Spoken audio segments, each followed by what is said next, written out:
hati terasa merintih dalam kerinduan, kerinduan, kerinduan.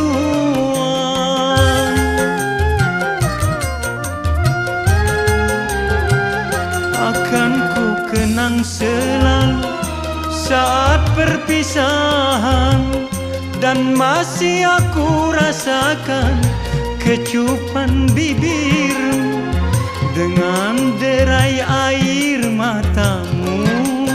Oh, oh, oh. Dan engkau bisikan kata-kata cinta.